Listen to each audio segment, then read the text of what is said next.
Welcome to York, Western Australia. It is difficult to imagine that this peaceful historic town is a potential earthquake hotspot.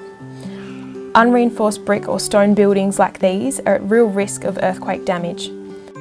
Experience has shown that the impact of an earthquake on these buildings and the economy and social fabric of the town would be devastating. Its status as a popular tourism destination would be lost. That's why government agencies and the local community have come together to find ways to make these buildings more resilient to the damage caused by earthquakes and remain an important part of the town. In Western Australia, the Shire of York is leading the way in this collaborative project. Geoscience Australia and the University of Adelaide have come up with some simple solutions that will help buildings withstand earthquake damage. These simple solutions can be included as part of any conservation or maintenance works. Let's go and take a look. Here we are at the York Residency Museum. Built around 170 years ago, this 1850s building started life as a convict depot and was later used as a maternity hospital. Nowadays it serves as a local history museum. Let's meet the team who are ensuring the York Residency Museum stays standing for future generations of locals and tourists to enjoy. The first stage of planning the project was to work out what was important from a heritage perspective for the building. So this is an older building, built in the 1850s, so it's really important that we started to find out what the archaeological significance of the place was and undertook some work to record those artefacts, find them, just so they could be preserved for future generations and that they weren't lost as part of the work that we were doing. So archaeology is not about dinosaurs, and it's not about treasure, and it's not about gold, and it's not about things, it's about people. And one of the really interesting things about this site is that this building was 90% occupied for its entire history by women, but the historical record of this building concentrates only on the men. There's very little in the documentary record or in the historical record about the women who occupied this place. The archaeology tells us all about them. It's a very feminine gendered artefact assemblage. It's been created by the things that the women have lost and left behind. Interesting stuff in here. Oh, look at this. Beautiful little flower button or something. And that's going to enable us to learn a whole heap of things about those people that we can't get from the historical record. And that's a fabulous thing. The building elements that are most at risk on this building are the chimneys and the parapet. So you can imagine if they fall, they're going to do extra damage to the rest of the building.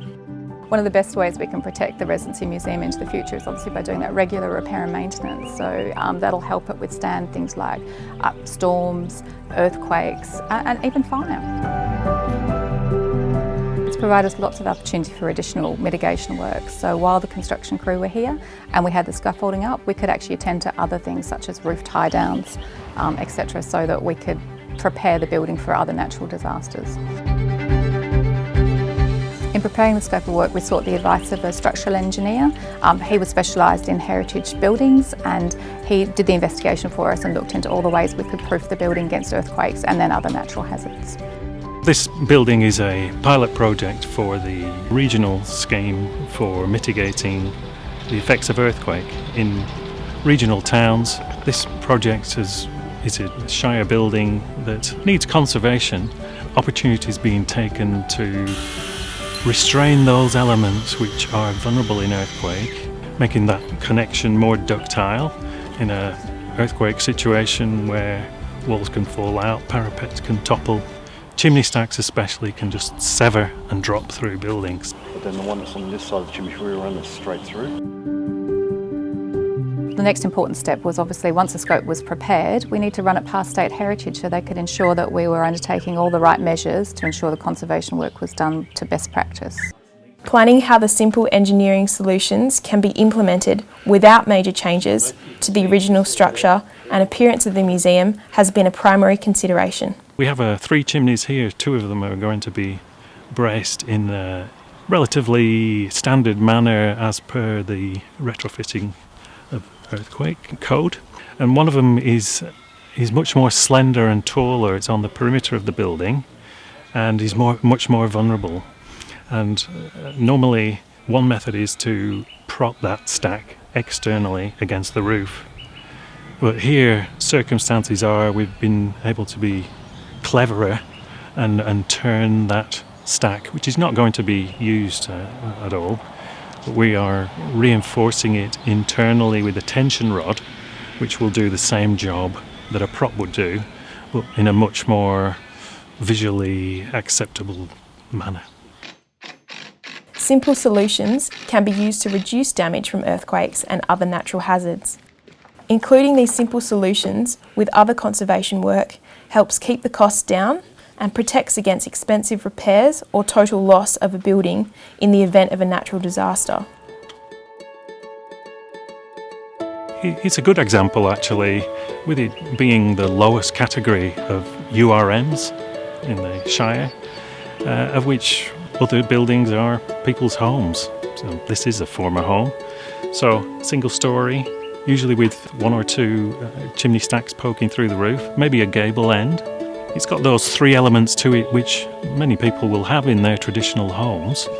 So they are able to come here and they can look at the detail that we have on drawings. They can look in the roof space to see what this bracing looks like, to get a sense of what's involved in installing it.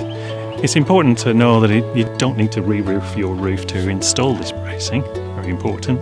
You also get a feel of cost from this project as well. So we're super excited the work's being conducted to a really high standard, and we're so excited again to open it to the public, and so for York and the community to be able to come back and see their heritage, but also for the wider West Australian community to come and understand York as well. An investment now can help safeguard an irreplaceable heritage asset and help in getting appropriate insurance cover.